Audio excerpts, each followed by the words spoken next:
Secrets of Strixhaven. Off the record. A trio of inklings darted between the meticulously groomed plants flanking the Silverquill pathways near Grand Loft Hall, irritating Jilesa with their frivolousness. Unlike them, she moved with purpose, her flash artist, Esmond, keeping pace with his longer legs. This assignment was also frivolous, but she wouldn't undermine her professionalism by arriving late to her appointment. "This puff piece is utterly unworthy of my journalistic talents," she grumbled, shooting the cuffs of her silver and black coat. Esmond dodged a stray aspirated plosive, using his body to shield the cylindrical case holding his rolled-up canvases. "Anything can be a learning experience. I should be learning more lupomancy, not how to flatter faculty egos." Too bad her advisor, Professor Goss, seemed disinclined to encourage her ambitions. Call her overconfident and impetuous, would he? The man wouldn't acknowledge potential if it were introduced to him by Shadrick Silverquill personally. "Maybe there's a story angle that will let you practice your skills?" Jilesa flicked her silvery hair out of her face. "Not unless this new instructor has secrets worth exposing." "Maybe he does." Her blistering march slowed. "Maybe." She sped up again, pursing her lips. "Why is he here? Does it have something to do with Professor Vess? Or that planeswalker, Goldmane? If so, how is he involved? What does he intend to do?" "All good questions you can ask him." Depending on his answers, she could write a feature that would finally win her the Argent Star Award for investigative journalism after losing twice to that hack Namivi Dens. How did he keep conveniently stumbling into perilous situations involving ethical controversies? And worse, surviving to tell the tale in precisely 5,000 words. They reached the Hall of Lost Steps, a busy corridor leading to the chambers and mock courtrooms where Silverquill's flourishing legal minds practiced rhetoric. Currents of students flowed in both directions as classes ended and began. Jilesa's interviewee had office hours now. "Do you see him?" she asked her taller companion. Esmond scanned the crowd. "I think so. There." The instructor stood beside a column listening to a student, arms crossed, expression suggesting boredom. He cut a stylish figure in black, white, and gold. His black-streaked white hair brushed back from his face, mustache and goatee sharp as a paper's edge. Every inch the law mage. "Those are the most profoundly lackluster excuses I've ever heard," he told the student. "Let's see whether you can scrape together something more compelling before we next meet. Write me a 5-page report analyzing historical failures in law spells relating to imprecise punctuation. And yes, every period, semicolon, and orgev comma will impact your grade." The student stalked off. Jilesa slipped into the space he'd vacated. "Jilesa Claris," she said, holding out her hand. "Reporter from the Strixhaven Star, here for the interview. A pleasure to meet you, Professor Zarek." "I'm sure it is," he replied, raking her with a cold gaze that would have made weaker knees tremble. Jilesa turned the aborted handshake into a gesture at Esmond. "Picture, please." A roll of canvas emerged from his case and unfurled to hover in front of him. "Smile for the painting," Esmond said. Professor Zarek barely had time to pose before the sulphurous flash of the spell startled a flock of birds into the sky. Professor Zarek's office shed no light on the dark corners of his character. A glorified closet, its bookshelves stood mostly empty, as did the wooden desk dominating the space. The instructor lounged in a high-backed leather chair, while Jilesa sat primly across from him, her recording prism hovering between them, notebook open on her lap. Esmond propped up the wall next to her. "What do you do on Ravnica?" Jilesa asked. Argue with people mostly, Professor Zarek replied, smirking. Not so different from here. Vague. And in your spare time? Time is money. You use it or you waste it. I hate to be wasteful. That was a pull quote if ever she'd heard one, but it still told her nothing about the man. Under the guise of making notes, she drew the sigil for Felicia's illuminating inquiry on a blank page. She delivered her next question with careful control of her airstream mechanisms, the lumimancy spell flying from her lips in a swarm of syllables, hovering around Professor Zarek's head like a cloud of invisible mites. "Why did you decide to come to Strixhaven?" she asked. Maybe I wanted to educate inquiring young people like you, he replied. A spot of darkness at his temples signaled he was hiding something. Interesting. "Is that your only goal?" Jilesa pressed. Professor Zarek smoothed his hair with one hand, then snapped his fingers above his head. Jilesa's spell burst, her ears ringing and her mouth tasting of blood. Not many students would dare to cast an interrogation spell on an instructor, Professor Zarek said. "I'm not many students." Jilesa swallowed apprehension. "If you're sending me to detention bog, I'll have to use an allergy charm first." I have a better idea. You remind me of myself at your age. Talented, curious, driven. He steepled his fingers. I could use your assistance with a special project. Jilesa's disdain for this assignment dissipated like her spell. Finally, someone who recognized her worth. "What is it?" Professor Zarek quirked an eyebrow. It's a secret. I need total discretion. Can you two handle that? If not, there's the door. I'm in.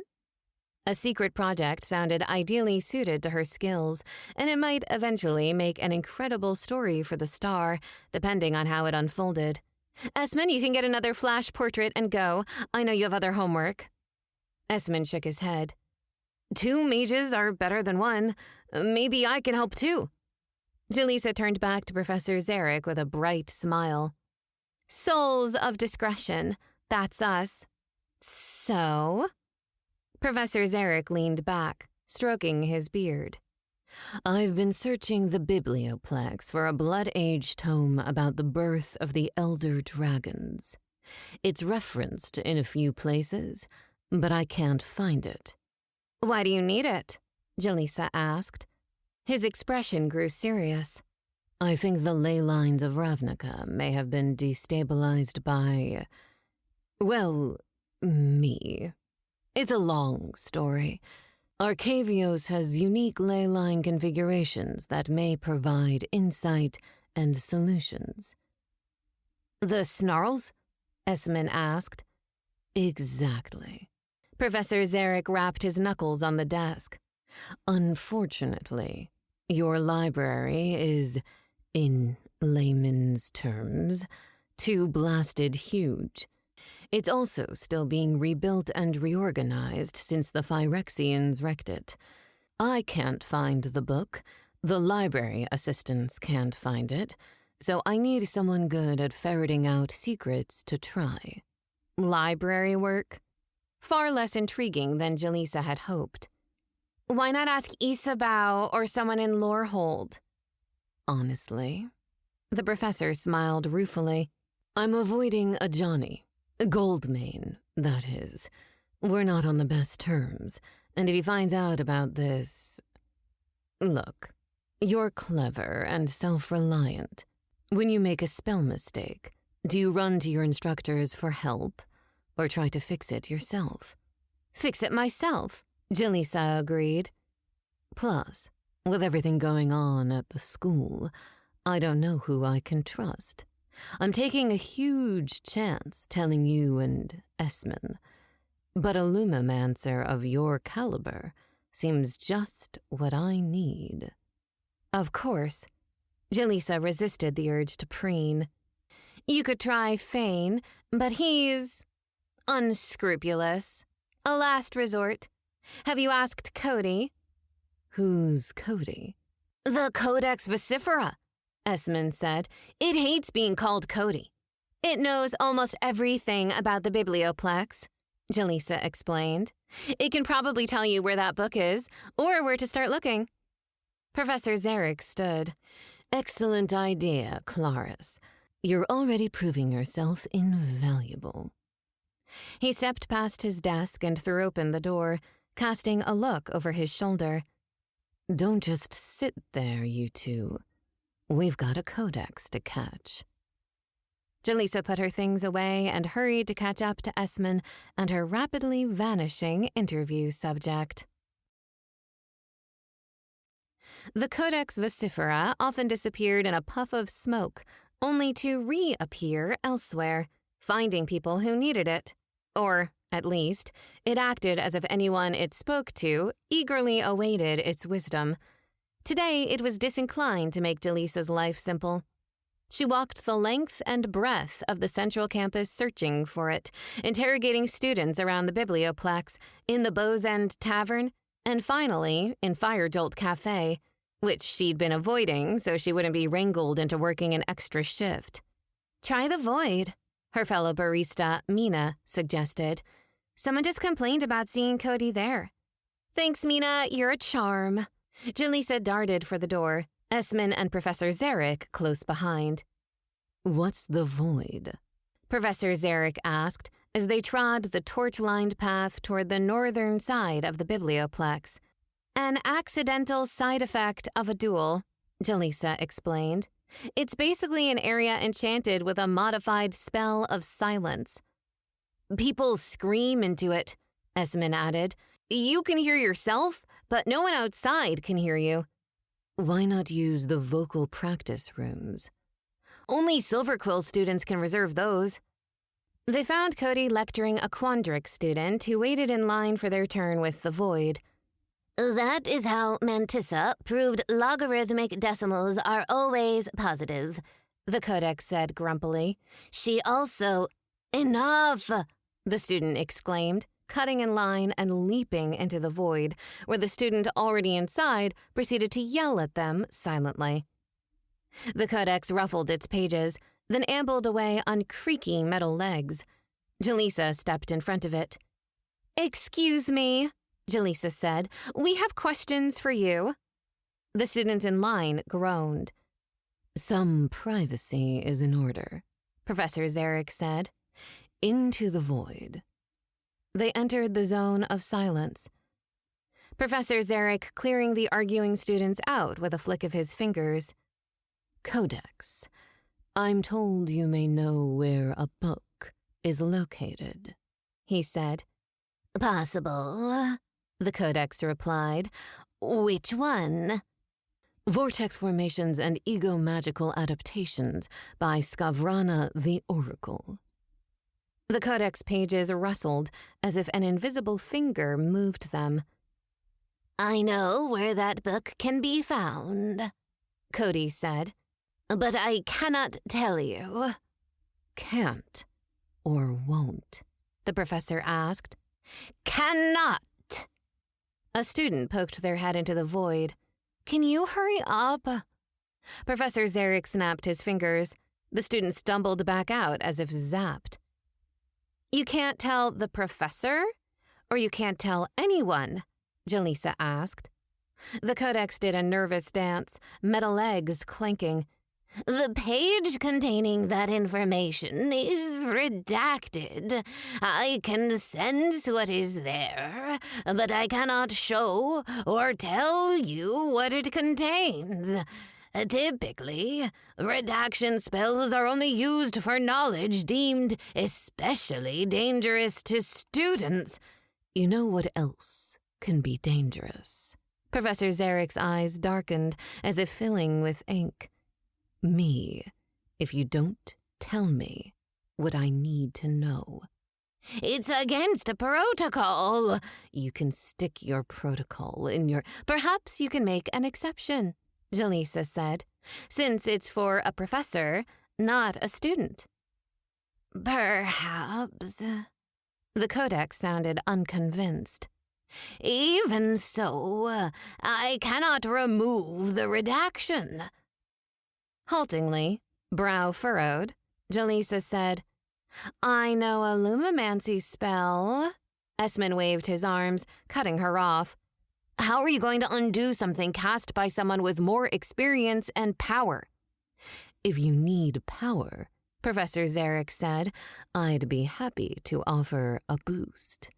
Another student stepped into the void, but before they could speak, the professor loomed in front of them with a stormy expression. They retreated, and he followed them out, wagging his finger threateningly at the queue. A ritual would definitely be more effective, Jilesa thought. She retrieved her grimoire from her knapsack and flipped to the necessary page. Esmond, will you help as well? She asked. When he didn't answer, she peered up to find him leaning over her. You're not wondering why that page was redacted? Esmond asked. Maybe we shouldn't do this. Jilesa clicked her tongue at him. Nothing good ever came of keeping secrets. I want to be a lumimancer to reveal the hidden. Anyway, we're helping an instructor. A smile teased her lips. Unlike Professor Goss, Professor Zarek valued her skills. Perhaps when this was over, she could request a change in advisors. Professor Zarek re-entered the void, dusting off his hands. Ready? Yes, Jilesa said. We'll draw a triangle with the codex at the center and one of us at each point. Soon the necessary diagrams floated above the ground, brightening as Jilesa repeated the ritual's verbal components. The recitation reached its peak. Power flooded into her with a sensation like she'd stood in a cold room for hours and suddenly stepped into warm sunshine. A burst of light enveloped the codex, which gave a surly squawk. I see, it said. The tome was taken from the mystical archive to the vaults of Turau, where many Blood Age artifacts are kept in stasis for safety reasons. A funnel of wind spun around the three mages, sucking the light up into the cloudless sky. Jilesa doubled over, breathless and enervated. The vaults of Turau, Professor Zarek repeated. I'll make preparations to depart immediately. No, you can't, the codex said. The vaults are at the base of the mountains below Hook Iver. They're hidden by a maze and patrolled by dangerous constructs. No one is permitted inside without the permission of the founders. I don't have time to get my permission slip signed. Is there a passcode or something similar to open the doors? Yes, it's Ascend Sages of Sky to soar in secret, but... The professor was already walking away, past the few students who'd stubbornly stayed in line. Jilesa thanked Cody over her shoulder as she chased after him, Esmond at her heels. Professor, what about us? Jilesa called. He turned to regard her with an arched eyebrow. You should go back to class. This is much too dangerous. Jilesa bristled at the dismissal. Lumimancy is useful for finding secrets. How will you locate the book once you're inside the vault? It doesn't sound like anyone there will help. Esmond touched her shoulder. Maybe we shouldn't. I want to see this through, Jilesa insisted. But if the founders don't want, that's probably to keep out thieves. Jilesa lowered her voice. You can go, but I'm not leaving until this is finished.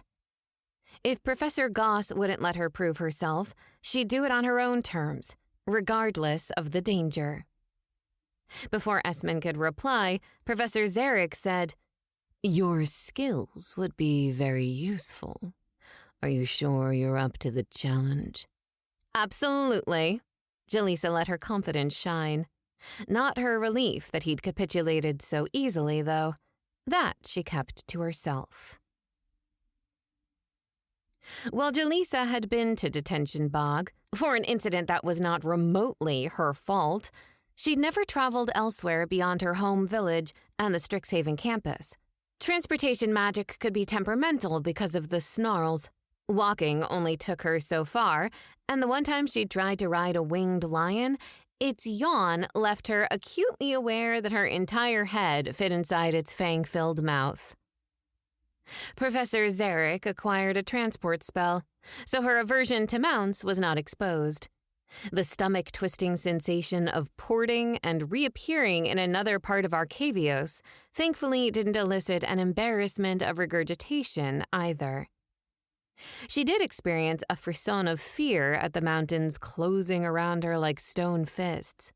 Clouds massed around the owlin, airy cities of Hookivor above, blanketing the sky in a uniform gray that softened the shadows, turning the landscape into an ethereal realm, suspended in time. "The vault should be up ahead," Professor Zarek said. "This was as close as I could get us." They hiked through rocky terrain until they reached an open area littered with pairs of tall stone carvings and grass-covered skeletons. At the other end of the space, massive doors led into the sheer side of a cliff, covered in spiraling blue sigils that exuded an eerie mist, as if their surfaces were far colder than the surrounding air. "We have to cross that clearing to reach the doors," Jilesa said. The professor considered the skeletons. "Something killed those people. I don't see any obvious traps, though." "Is it elemental?" Jilesa asked Esmond. Esmond stretched, shook out his limbs, then performed a tightly controlled dance. He ended it with an outflung arm, and a spray of color flew from his fingers, covering a third of the clearing. The dazzling rainbow of hues swirled over and around each other, then sank into the ground and faded. "Not elemental," Esmond said. Professor Zarek stepped up to two of the carved stones. "I suppose we'll have to figure it out the hard way." He quirked a challenging eyebrow at Jilesa. "Are you coming?" Esmond cleared his throat. "I'll stay here. Maybe I'll see something that helps." Jilesa refused to let her own fears stop her from experiencing this part of the story, so she walked next to Professor Zarek across the clearing. They moved slowly, cautiously. Jilesa kept a spell ready on the tip of her tongue to deploy at anything that might suddenly spring out at them. The farther they walked, the heavier her limbs felt. Her breathing slowed. Her eyelids drooped. With a jerk, Jilesa stumbled and found herself next to Esmond, who grabbed her before she sank to the ground. "You barely made it 10 steps in," Esmond said. "You passed the second set of stones, I blinked, and you were back here." Professor Zarek squinted at the clearing. "Ah, it's that kind of maze. The stones must make the turns." Jilesa's strength slowly returned. "2 parts," she murmured. "One drains us, the other ports us out. If we persist—" "We'll end up like those poor fools," the professor said, gesturing at the skeletons. "We need a way to determine the maze's path without walking through it." Jilesa tapped a knuckle against her mouth. Most Silverquill students mastered the spell to summon an inkling, if only to pit them against each other in sidewalk competitions. But would they pass through the maze unhindered? Or would the enchantment dispel them? Only one way to find out. Tracing the appropriate glyph in the air, Jilesa snapped an insult so vicious that Esmond winced. Out of the sibilants and plosives, the creature formed and turned its viscous shape toward Jilesa. "Cross that clearing," Jilesa ordered. It flew at her bidding, reappearing at her side with its color faded like an old book left in the sun. "Inklings can run the gauntlet," Professor Zarek said. "Excellent plan. We need more than one, and a way to chart their course. Jilesa swallowed her nerves. We'll need to share power again. By all means. Esmond raised a hand. I'll find a higher vantage and make a map. Professor Zarek's smile was lightning quick. The two of you are truly outdoing yourselves today. Top marks for ingenuity. Flushed with pleasure at the compliment, Jilesa traced 2 connected circles and a series of symbols onto the ground. She stepped inside one circle, and Professor Zarek occupied the other. The syllables of the spell flowed from her like light from a lamp, engulfing her in a burst of energy. Rather than a single glyph, she drew a 6 in the air, each bright and clear. She hurled insult after insult at them, and one by one, they spawned inklings of different shapes and sizes. Despite the assistance from Professor Zarek, her dizziness from the energy drain nearly made her tip sideways. Jilesa locked her knees and gestured imperiously at the assembled inklings. Into the maze! Off they flew, with Jilesa calling commands as they traversed the clearing. Each time one returned, she sent it after the one that had gone the farthest, replicating the appropriate turns. The maze's energy sapping eventually dispelled the inklings, until only one remained. If this one failed, would she be able to cast the spell again? The maze had drained her so much. But the thought of giving up now was inconceivable. She sucked her teeth and waited for it to fade away or...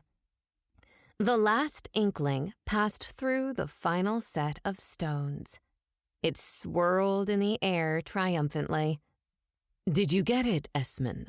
Professor Zarek called. I did! Esmond jogged back down, holding a canvas with a realistic image of the clearing and the path marked in luminous red ink. Jilesa sagged in relief. Now they only had to follow the map, and they'd reach the doors to the vaults. They began to traverse the space, Esmond in the lead, turning as needed when they reached a new pair of standing stones. Jilesa realized the obvious skeletons weren't the only ones littering the ground. More had sunk into the earth over time, only the curve of a skull or the pale line of an arm marking where they'd fallen. Had so many attempted to access the vaults without permission? She shivered. Maybe Esmond was right. Maybe they should have stayed at Strixhaven. No. Even if she could never write this story for the Star without breaking her promise to keep this secret, she'd at least prove Professor Goss was wrong to hold her back. Someday, when she was a famous lumimancer, she would... Jilesa stumbled on a depression in the ground and nearly veered off the path. Strange that she hadn't noticed it. But then she was fatigued. Movement to her right caught her eye. Nothing there except a half-buried skeleton, arm outstretched. Creepy. Jilesa scurried to catch up with Professor Zarek, but her foot caught on something else. This time, she went down, landing hard on one knee and both hands. Bony fingers gripped her boot. Eerie, dark flames flickered within the eyes of an otherwise empty skull, and a jawbone rattled as if attempting to shape words. Jilesa screamed and kicked out with her other boot. The skeletal hand released her. She stumbled away, pushing herself to her feet. I don't have time for this, Professor Zarek snapped. Get through the maze, you two. I'll have a word with these pests. Esmond grabbed Jalesa's arm. They stumbled across the misty field, pausing to check the map so they wouldn't be transported back to the beginning. More skeletons hauled themselves out of the earth, fleshless phalanges clutching at grass and dirt. Some revealed tattered remnants of their living selves, moldering clothes or rusted weapons, while others had long since lost any clues to their histories. Hissed syllables from Professor Zarek preceded a chilling rush of power that made Jalesa's skin break out in goosebumps. Another skeleton seized her calf and raised baleful, dark fire eyes to hers. "Smile," Esmond said, flinging a canvas toward the undead. Its teeth clattered as a flash of magic threw Jilesa's shadow into stark relief. The skeleton's image appeared on the front of the hovering canvas. As it did, the skeleton itself burned away, leaving nothing but ashes and a whiff of sulfur. The canvas rolled itself up, and Esmond stuffed it into his case, again reaching for Jilesa. They continued their flight, dodging increasingly aggressive enemies. The final pair of stone markers beckoned, and, with a surge of energy, they dashed through. Jilesa skidded to a halt, pressing a hand to the stitch in her side. The vault doors towered over her, cold mist caressing her exposed skin, blue sigils whispering in a language she didn't understand. Unnerved, she looked back at the maze. Professor Zarek strode briskly along the unseen path, limbed in shadow, cloak flaring like wings. His close-mouthed smile unsettled Jilesa, but then, of course, a powerful mage like him wouldn't be troubled by a few undead. "Excellent work," he said. "If this were being graded, you'd both pass with flying colors." It wasn't, though. This extra credit project wouldn't improve either Jilesa's or Esmond's academic standing, but proving her worth as a lumimancer? Jilesa clung to that prospect like the knot at the end of a rope dangling over a pit. Professor Zarek raised his palms toward the vault doors. "Ascend, sages of sky, to soar in secret." Nothing happened. "Maybe the codex was right," Esmond said. "Maybe we need permission from one of the founders before—" Slowly, silently, the doors cracked open just enough to allow them to slip inside. Or not. Professor Zarek's cold smile turned on Jilesa. "Time for that secret-seeking magic of yours to serve us again." The prospect of showing off no longer thrilled her. Inside, the vaults of Turau seemed more like some ancient temple than a storage structure. The doors opened into a round vestibule with an archway leading into a much larger space beyond. Copper-gilded pillars etched with meticulously precise symbols held up ceilings high enough to accommodate a dragon's form, though the relative airiness did little to relieve the oppressive weight of the mountainous rock pressing down on them. If there were other rooms or tunnels, they weren't readily visible in the flickering glow of ever-burning torches whose flames shed no smoke. Recesses in the walls each held a single object. Some were larger than others. Some had shapes Jilesa could identify from a distance. A scroll, a vase, a glistening prism. Others were too small, or hidden deep within their nooks, or were simply beyond her ken. Large stone statues stood at intervals, vaguely humanoid, but with flat, blank faces and deep pits instead of eyes, each holding a round shield and spear. A flash and sulphurous scent announced that Esmond had committed an image to canvas. A pity they couldn't use it for the story in the Star unless they were released from their confidentiality promise. "Let's get that tome," Professor Zarek said. "Remember, it's Accounts of the Dawning Age, Vortex Formations and Ego-Magical Adaptations by Skavrana the Oracle."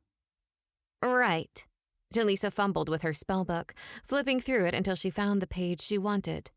Swallowing her nerves, she traced the necessary symbols in the air while speaking the incantation in a precise, firm tone.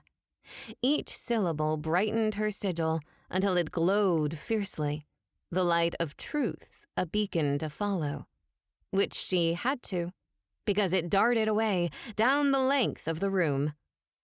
Deeper into the vaults it flew, Jilesa chasing after, beyond exhausted from expending so much magic and evading the undead. Whatever priceless treasures and artifacts she passed were of no consequence. their harsh breathing the only other sound breaking the sepulchrous silence. At last, the light stopped in front of a recess that held a book. Its cover resembled smoky glass or crystal rather than leather, featuring snarl-like engravings filled with a silvery metal. Jilesa found herself loath to touch it, as if her dirty hands would desecrate the sanctity of the artifact. "This is it?" Professor Zarek asked breathlessly. "The spell says it is," Jilesa replied. "Excellent." He didn't hesitate to take the tome, opening it carefully. Inside, thin sheets of metallic paper were covered in a language Jilesa hadn't learned. A grinding, scraping sound filled the empty space. It reminded her of the mortar and pestle she used to crush coffee beans at work. "What was that?" Esmond whispered. Professor Zarek ignored him, continuing to read, a finger tracing the page. More grinding yielded to a thud, then another. A pair of the towering stone humanoids stepped away from the walls and turned to face Jilesa and Esmond. Their eyes glittered like cut crystals catching sunlight. Their spears and shields shifted into a clearly aggressive posture. "The statues," Jilesa said. "They're the constructs Cody warned us about." "Intruders," a hollow voice intoned. "Return the stolen item, or be destroyed." Jilesa looked in horror at Professor Zarek. "You have to put that back. They think we're thieves." "A moment. I want to be sure. Yes, there it is." Professor Zarek closed the book and tucked it under his arm. "Alas, not quite what we were looking for, but I think this clarifies our next steps. Thank you again for all your assistance, you two." Jalesa's eyes widened. "What?" "Your combination of skill and spiteful ambition was invaluable, as I'd expected, though it did take some maneuvering to get that story assigned to you." The professor's blue-gray eyes were cold as a winter's sky as he smiled at her. "Alas, I have business elsewhere, but with luck, perhaps you'll make it back to Strixhaven. If not, even better. We wouldn't want all of this to end up in the Star, now would we?" Still smiling, Professor Zarek vanished in a swirl of shadow dotted with bursts of light. "He left us," Esmond said, disbelieving. Jilesa stared at the empty recess, ice in her veins. This had all been a plot to steal that book? Had everything he told them been a lie? All his flattery, his compliments, mere manipulations designed to use her and her magic? The constructs continued their inexorable march toward her and Esmond. More were behind them, and still more came from the other direction. What could they do? Surely if they explained, the constructs would understand. Nonsense. Such guardians were not designed to grasp nuance, nor were they likely to be defeated by mere students. "I'm so sorry," she whispered. "If I had just written the puff piece." "Apologize later," Esmond said. "How do we get out?" She didn't know. Lumomancy was no help, and they had no means of contacting anyone in Strixhaven for backup. Even if she and Esmond escaped the vaults, they still had to travel through endless mountains filled with monsters. Exhausted, magically depleted, Jilesa prepared to run for her life one last time, hopeless as it might be. She'd failed to prove Professor Goss wrong, and the dead didn't earn the Argent Star.